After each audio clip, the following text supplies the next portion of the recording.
সুন্দরী মেয়েদের দিয়ে বিদেশি রাষ্ট্রদূতদের প্রেমের ফাঁদে ফেলে প্রতারণা চাঁদাবাজির অভিযোগে মডেল মেঘনা আলমকে গ্রেপ্তার দেখিয়েছে আদালত। এই মামলার অপর আসামি হলেন মডেল মেঘনার পূর্ব পরিচিত ব্যবসায়ী দেওয়ান সমীর। তাকে জিজ্ঞাসাবাদের জন্য 5 দিনের হেফাজতে পেয়েছে পুলিশ।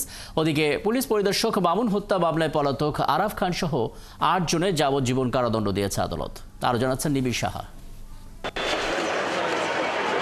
গেল 9 এপ্রিল রাতে মডেল মেঘনা আলমকে তার বসুন্ধরার বাসা থেকে গ্রেপ্তার করে বিশেষ ক্ষমতা আইনে 30 দিনের আটক আদেশ দেন আদালত। এবার আরেক থানার চাঁদাবাজি ও প্রতারণার মামলায় তাকে গ্রেপ্তার দেখানো হলো।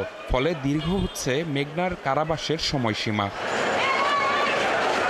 সকালে মেঘনা ও তার সহযোগী দেওয়ান সমীরকে সিএমএম আদালতে তোলা হয়। পরে ধানমন্ডি থানায় দায়ের করা প্রতারণা ও চাঁদাবাজির মামলায় তাকে 5 দিনের রিমান্ড দেন আদালত। শুনানিতে রাষ্ট্রপক্ষের আইনজীবী মেঘনা ও তার চক্রের নানা অপকর্মের তথ্য বিচারকের কাছে তুলে ধরলে আদালতে উত্তেজিত হয়ে যান মেঘনা। এ সময় তাকে ফাঁসানো হয়েছে বলে দাবি করেন তিনি। তদন্তকারী কর্মকর্তা আদালতকে বলেন যে দেওয়ান সমীর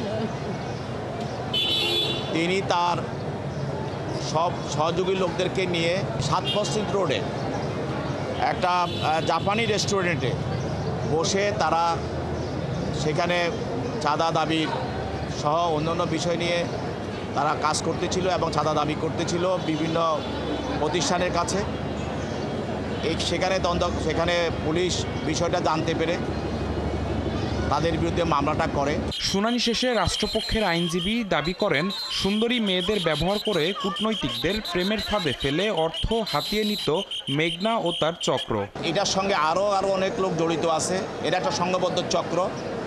এতে করে কিছু ব্যবসায়ী যারা বিদেশে লোক পাঠানোর নামে যারা ব্যবসা করে, বিভিন্ন ধরনের ট্রাভেল এজেন্সি, এইসব লোকদের পাওয়া গেছে। এবং এটা তারা যে উর্থী মেয়েদেরকে ব্যবহার করে সেটারও একটা সম্পৃক্ততা পাওয়া যাচ্ছে। এদিকে পুলিশ পরিদর্শক মামুন হত্যা মামলায় পলাতক আরাফ খান সহ 8 আসামির যাবজ্জীবন কারাদণ্ড দিয়েছে আদালত।